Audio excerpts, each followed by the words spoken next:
Ladies and gentlemen, podcasting since 2005. You're listening to Gamertag Radio. With your hosts, podcaster Hall of Famer Danny Pena, the always opinionated Paris Lilly, and from outside of the norm, Peter Toledo. This is Gamertag Radio.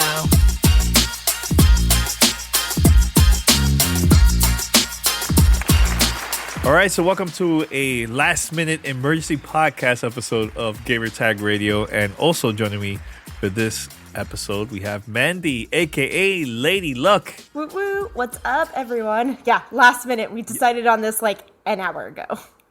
Yeah, very super last minute, and the reason is because Nintendo had a Treehouse presentation of Paper Mario, and also they had another game that they just announced, which I really don't care about it, but I don't know if you were you interested for the announcement at all? Bakugan is interesting because it's licensed and they're doing it exclusively on Switch, so I'm interested in like the business implications of that. But I never really got into Bakugan. I was always like Pokemon and Digimon, Zoids, things like that. So Bakugan wasn't really an IP that I played a lot. Yeah. And Nintendo gave us a hint, like, hey guys, this is a third party.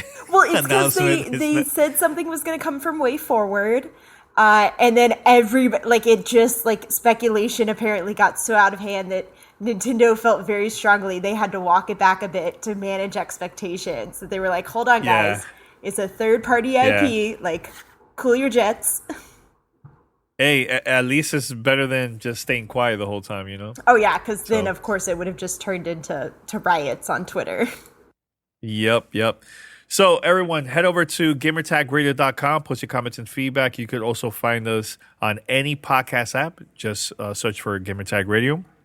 You can find us on Apple Podcasts, Spotify, Stitcher, and other podcast apps.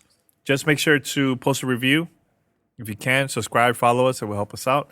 Also, if you would like to be part of fan mail, which we've been getting a lot of emails and voicemails from our community, here's how you could contact us. Send us your feedback or questions. Give us a call at 786-273-7GTR. Email us at fanmail@gamertagradio.com or leave a message on speakpipe.com/gamertagradio. All right, so we're going to be talking about our thoughts about the presentation of Paper Mario. And before we start, Mandy, I have to say this. I think this is like the first time that a first-party game from Nintendo has no Nintendo Directs, no E3, just like, hey, the game is coming out in a month. So I'm super curious to see the results from that because of the situation that we're in. You know, we're in the middle of a pandemic. So I'm curious to see how people are going to react with that. Like, are they going to go buy it day one? They're going to buy it later? You know, because I mean, it's a strong franchise. It's anything with Mario, it sells like crazy, right? But aren't you curious too about that? Like, no Nintendo Direct, no, you know. So this is the first time that we only got to see the gameplay. Yeah, because so far we've really only seen some trailers, and most of them are relatively, like, they put out a fun little, like, 30-second one earlier this week, last week? I don't know, time blurs. But yeah, it's going to be really interesting to see kind of how it performs. I definitely think that there is this really core cult following for the Paper Mario games. Like, I'm super stoked. I played the Thousand Year Door. So for me, I'm like, the gameplay mechanic of Paper Mario for me is super interesting. So I know I'm going to get it day one, but it's kind of perceives to me as like a bunch of people will buy it day one. Everybody that knows Paper Mario, or they're looking for something new to play, because obviously we're, you know, all things said and done, we're still in a pandemic. And then it's hopefully going to be like this fun, obviously Mario-themed game that's going to sit on shelves or on the websites, I guess, that hopefully is, you know, a family or a parent. It's like, oh, I need something for my kid to do. or I want to buy them a new game, and they go look and like, oh, what's this? It's Mario, so it should be okay. Like, I'm very interested to see how it does. Yeah, actually, I'm searching to see right now how many views does the trailer has on their official. All right, so I'm looking at the Treehouse live from a few seconds ago. They just stopped. It has almost 320,000 views on this, and I can imagine after, because remember, a lot of people start watching it pre-recorded. So let's give this like a couple of days, but I'm going to go to their channel to see how many views does the Paper Mario has now. So I'm gonna check right now. This is real time, folks. So yeah, we're literally. I'm like sitting on the page too, going like, oh, let's see. Yeah. So wow, almost 750,000 views from a trailer that they posted, the one that you were talking about from 3 days ago. And I know there was an announcement even before that. I think it was like maybe like a month ago or so, right, Mandy? So it has to be I'm like probably like over a scrolling million. to see if I can find it. Yeah, I'm looking for it too. Yeah, there's one that was a closer look that was 4 weeks ago. 1.4 million. Yep. And then 1.4 million. I'm looking for I like think the that was announcement. it. Was that the announcement? I think that was it. 1.4 million. So oh, here we go. Okay. There was an announcement trailer. It's marked as a month ago, so I don't know what the difference between a month and 4 weeks is here. Well done, YouTube. But the announcement trailer is almost 5 million views. And, and as context, as you look at videos that sit around it in the same time frame, most of them are sitting between like 1 and 200K.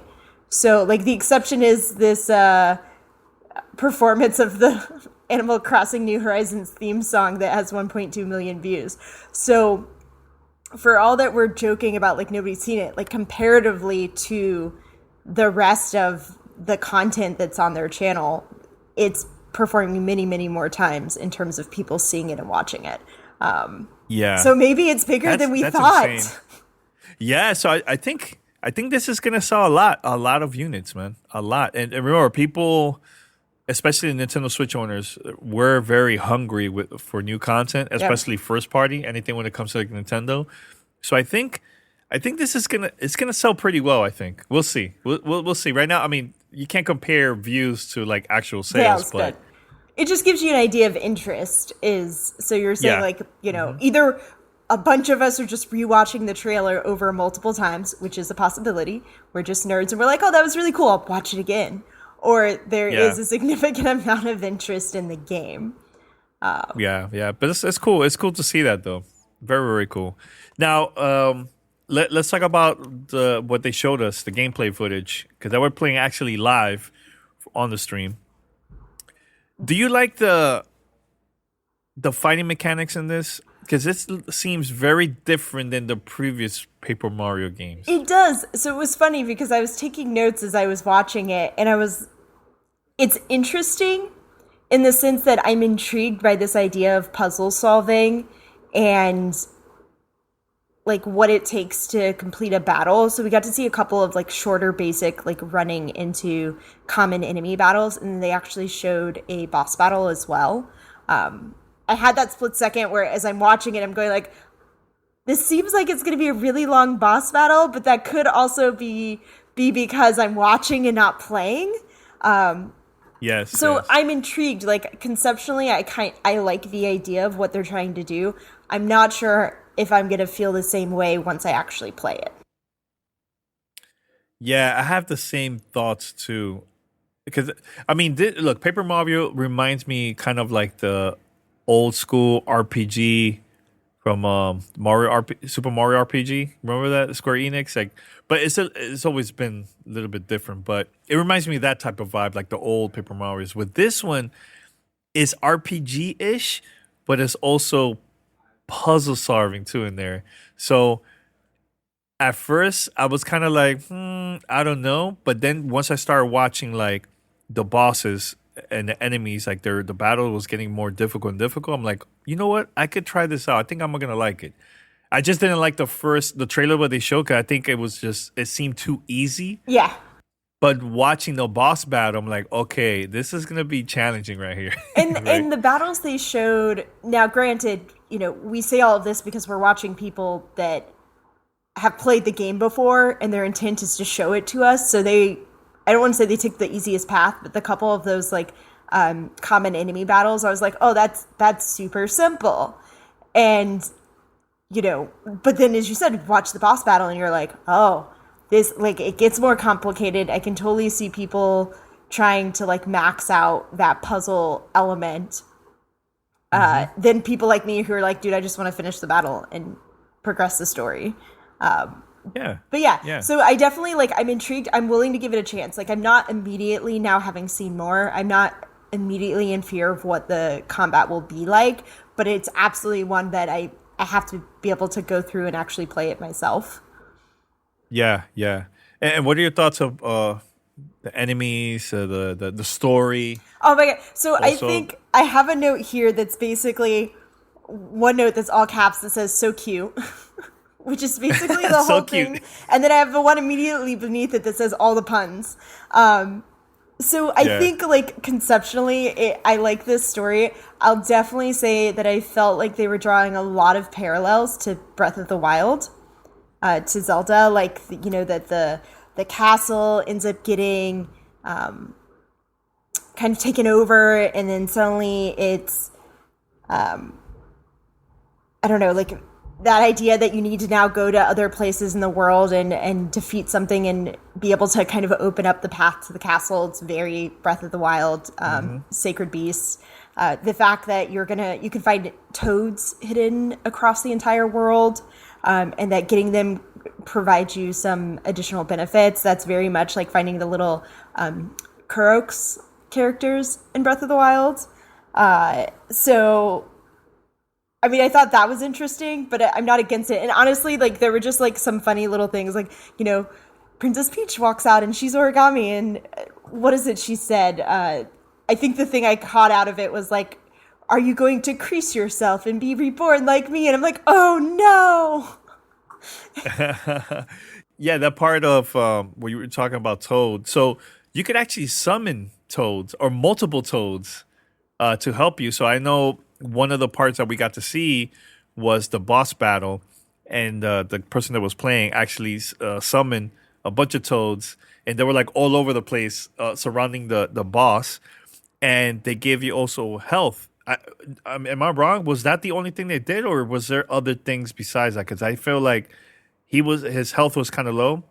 Once he summoned Toad, they gave him health, and that's it. Health was one of the things they did. So if I understood it correctly, basically you can summon the toads, and depending on how many coins you use to summon them, you're going to get potentially multiple buffs. So in that instance, you got health. They dropped a couple of things on the board, and then they also gave him like a highlighted path of where his Mario or his character would go if he didn't adjust any of the rings. And then he shifted the rings, and immediately that path updated in real time. So my understanding is basically the toads give you an opportunity for, at least in combat, for a variety of potential buffs to help you. And then obviously finding them, some of them will go back to Toad Town. So one they found ended up like picking up his stuff, and it's like, oh, I'm an accessory seller. Going back to Toad Town, come by if you want to buy anything. So I think that there's kind of these multiple benefits that you'll get from having them.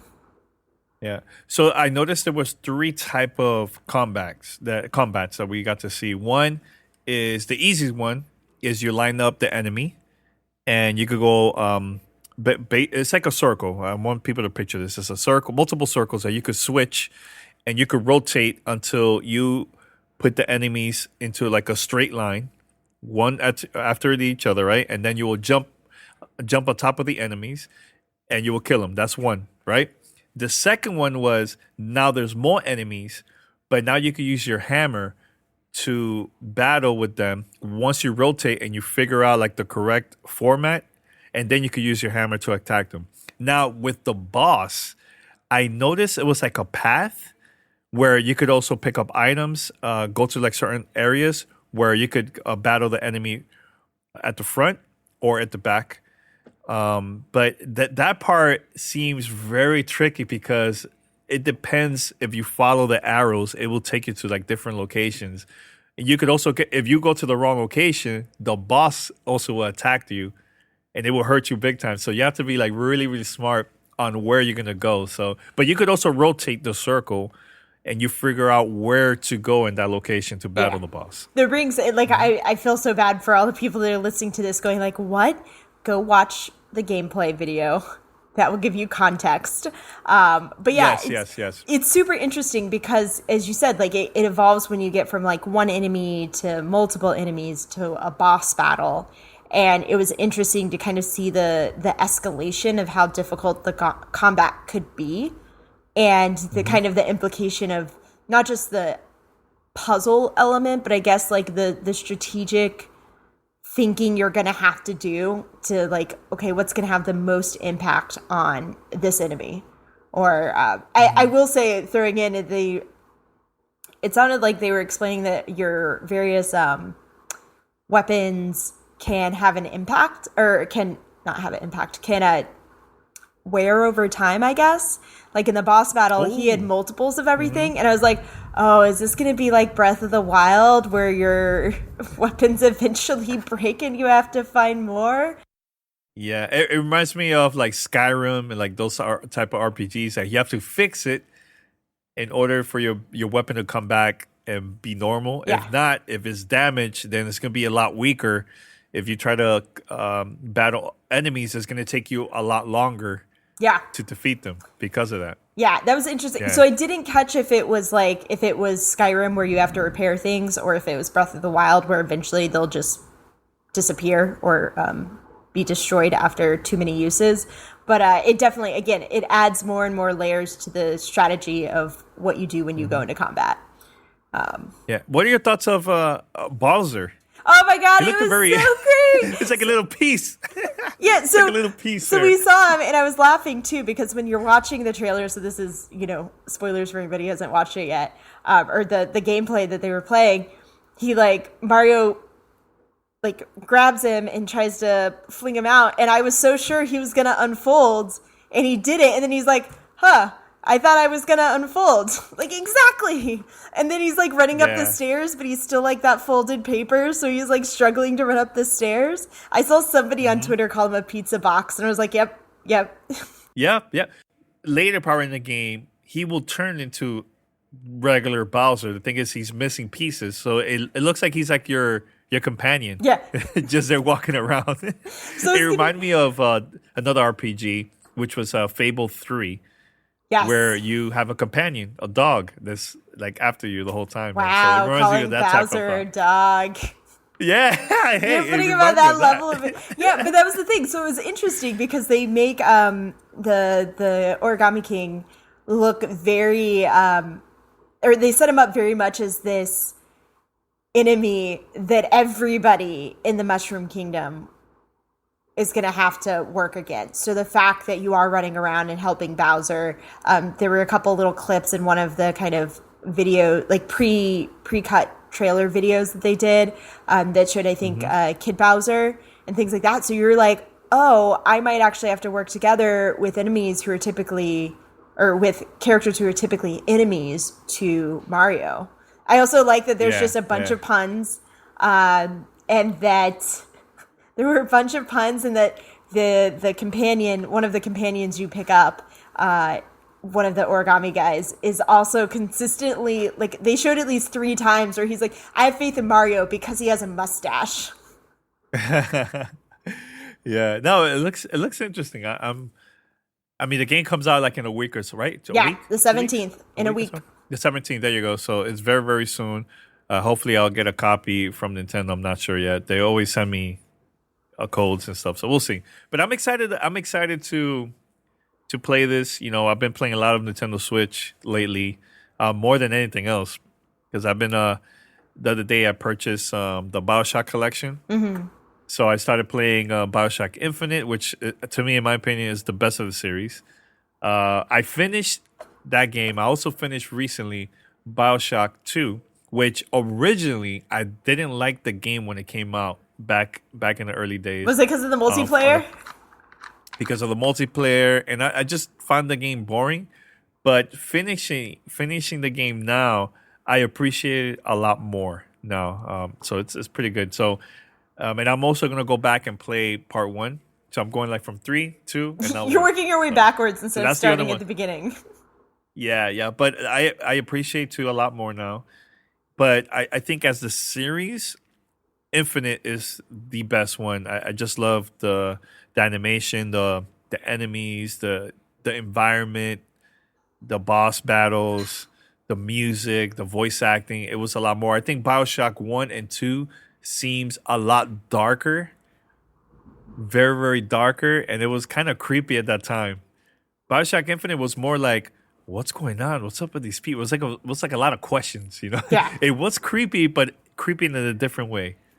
So yeah, but that's what I've been playing a lot lately. Yeah. How about you? Well, the same thing. I've been playing a lot of the Pokemon expansion. The Isle. Oh, which we're gonna play the audio. We're gonna play the audio of your Yes. impressions later on. The Isle of Armor. Listen to my impressions to hear what I think. So Yeah. I've definitely added several more hours to Pokemon Sword with that. I have a couple of indie games I've been working on Switch as well. And then I've also been playing a little bit on PC, but it's largely been very non-intensive games. So a lot of what I've been playing has been like either light or brightly colored, like lighthearted, need good things in my life. So like Pokemon is just bright and silly and, you know, obviously meant for kids, but fun to play as an adult. I'm playing a indie title called Super Crush KO, which is lots of bright colors and then like kind of pinks and neon range. You're playing a story of a girl whose cat has been kidnapped by an alien and you're trying to get your cat back. Very silly, very indie kind of platformer brawler to an extent. And on PC, I've been playing Subnautica. So again, like not a lot of all of these games have very little pressure in them. It's just like take your time, enjoy what you're doing. Yeah, it's very chill. And I downloaded Crosscode. Wait, is it Code Cross? Wait, was Crosscode. it Crosscode? Crosscode. So I downloaded that on my Xbox One because it's available on Game Pass, and the game is really cool. It reminds me of kind of like Zelda, Link to the Past, like that type of vibe. 16-bit. The music is amazing. The game is really good. It's really cool, and it has a lot of puzzles too in that game. A lot. Oh, of nice! Puzzles. It's on my list. I just started playing. So I just finished chapter 1. Now I'm on chapter 2, and yeah, this crazy boss battles there. Yeah, it's pretty cool. Really, really cool. Like it, man. So I think people are gonna like it if they manage to download this for Xbox One or PC. Also, it's available for Nintendo Switch and PlayStation 4. Yeah. I tried to get a code, actually multiple codes, because I wanted you to get one too, Mandy. I forgot to tell you that. So I tried to get it, and PR was telling me, no, we ran out of Nintendo Switch and Xbox One. The only thing we have is only PS4. I was like, it's okay, man, because I know you wanted this Nintendo Switch. I like that it travels, and also I'm just not home right now, so I don't have a PS4 I could play on. But yeah, no, Exactly. It's interesting. I've definitely been picking up a lot more games that are multi-platform on the Switch now because I like that it travels, or I can sit on the, go sit on the couch or lay in bed and play for like 30 minutes before I go to sleep. Like that sort of flexibility is really nice, that I don't just have to sit in front of my computer screen. As much as I like playing on my PC.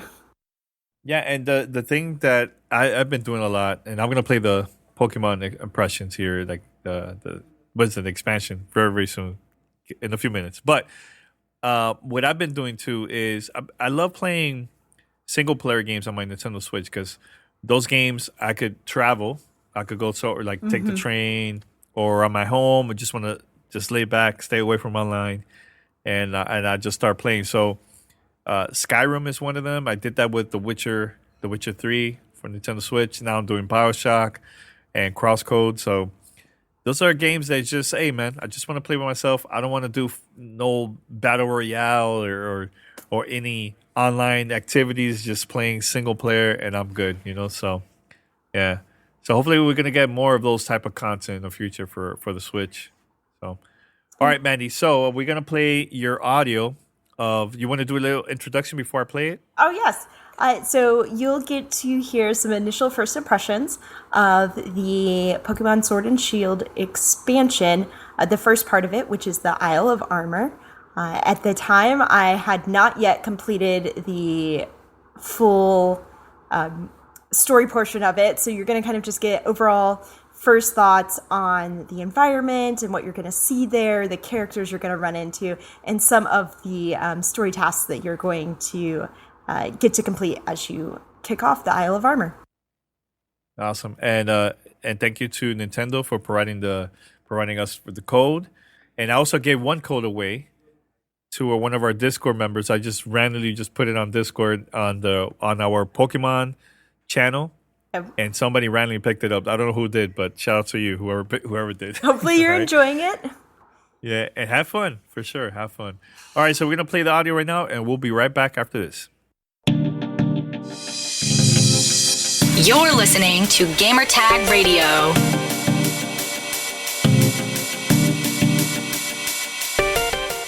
What is up, Gamertag Radio? This is Lady Luck, and today I have for you first impressions on the Isle of Armor expansion for Pokemon Sword and Shield. Thank you to Nintendo for the code to check this out, and jumping right in. So for everybody that knows me, I love Pokemon, so getting more Pokemon is always exciting. And this is the first of two expansions that are part of the current pass you can buy for Pokemon Sword and Shield. And Isle of Armor now, Crown Tundra later in the year. So really just going to be focusing on this new piece. You get to take the train from Wedgehurst Station, for those of you that have already played Pokemon Sword and or Shield. And that will take you to the new location. Now, as always with any of the Pokemon games, there are some minor differences between Sword and Shield. So, for instance, the rival character that you'll run into on the Isle of Armor will be different between the two versions. And there will, as always, be some minor differences in a couple of exclusive Pokemon and what have you. But overall, there's actually a good amount here. It introduces a bunch of new environments. The Isle of Armor really works a lot like the wild area in the base game from a design standpoint. So you can bicycle or run, traverse, and all of the areas flow into each other. You do have a couple of locations that pop up as places that you can fly to. But to start with, you're going to have to obviously visit them first. They introduced more than 100 new Pokemon, and I really like how they set this up actually, because when you go into the Pokedex, they're going to break it out between the base game that you've already played and the Pokemon that you'll run into on the Isle of Armor, which makes it really great for keeping track of the Pokemon that you're trying to find there and the ones that are new. You'll see a lot of Gen 1 Pokemon, so your Pikachus, your Slowpokes, all of those, as well as some additional Pokemon across the other generations, and of course, some new ones as well, including a new legendary Pokemon, Cub Fu, who's actually super, super cute. I love his introduction animation first time you get to run into him. So when you get to the Isle of Armor, you're going to run into your new rival in Pokemon Sword, which is what I played on. This is Clara, and she is hilarious. I love her dialogue, the facial expressions they give her. Her fashion choices are quite interesting. She's super excited to be a poison type user, and she was actually really fun to run up against into multiple places. So I am gonna reiterate that this is a first impressions. I've made it a significant amount of time in. I'd say probably about 6 or 7 hours of playtime, but I haven't progressed the full story item that you're doing on the Isle of Armor yet, because I get easily distracted exploring and catching new Pokemon. So you're going to see a lot of new environments, they all flow into each other really well. I've caught a lot of new Pokemon as well. And in the process of this, you run into your new rival, and you'll find out that the Isle of Armor actually hosts the Battle Dojo, where you'll meet Master Mustard. And side note, I was very entertained. They make him this kind of like very old school style old guy who's, here in charge of all of these young Pokemon trainers who are looking to like train and get better. And then you meet his wife, who strangely seems much younger than him. But, okay, Honey's still really cool. She has some great dialogue lines too. They did a good job with the writing for this whole section. So you're going to be going through a series of trials to impress Master Mustard as that you've accidentally ended up there and become a student of. Happens kind of intentionally, I guess. I really like the outfit they give you, though. And as you progress through those trials, you'll get to move along the story. And of course, that eventually gets you the point of being able to interact with the new legendary Pokemon Kubfu, who is super cute. And again, I had a lot of fun being introduced to him. I have not yet gotten to use him in combat, though.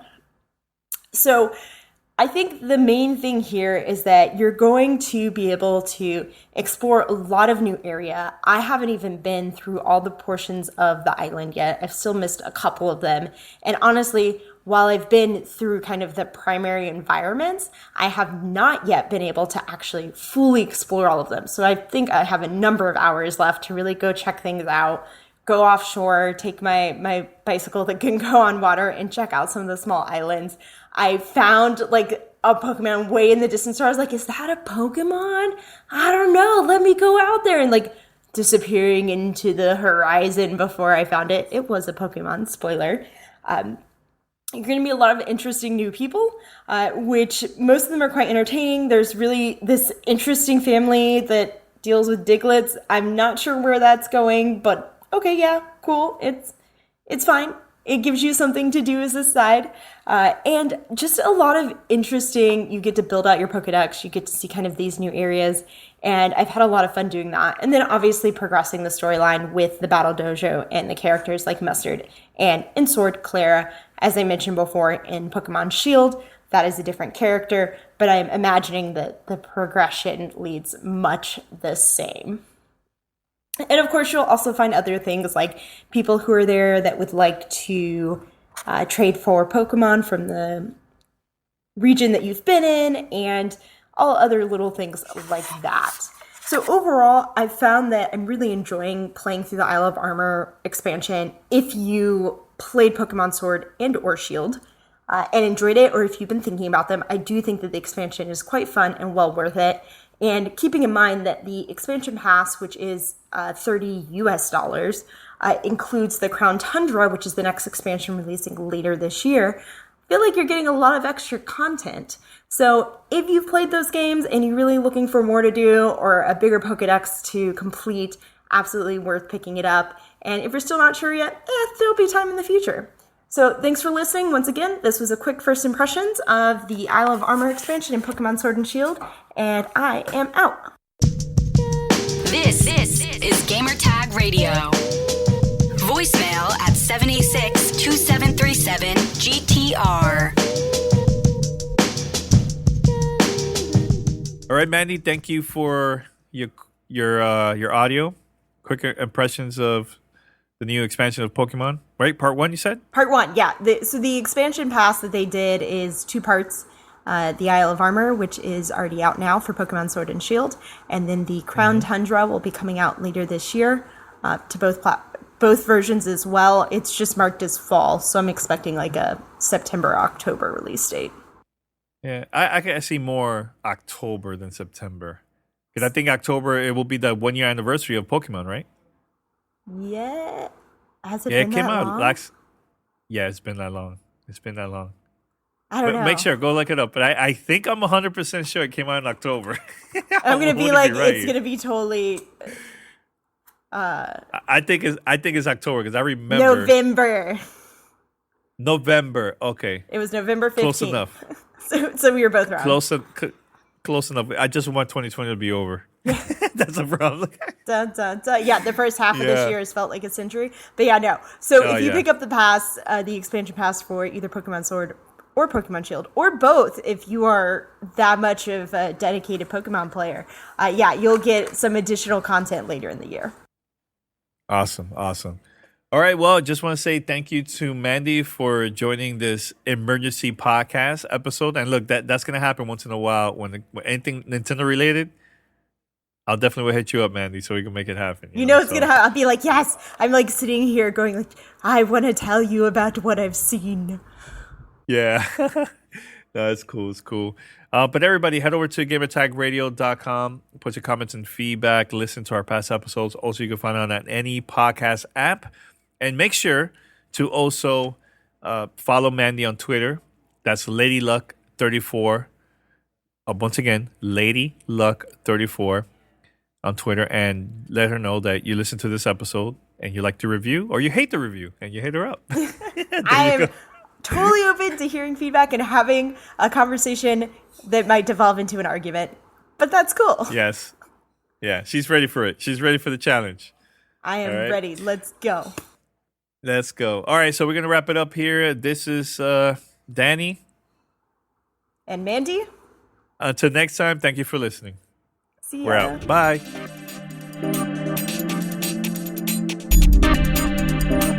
Thanks for listening to Gamertag Radio. Be sure to like us on Facebook and follow us on Twitter.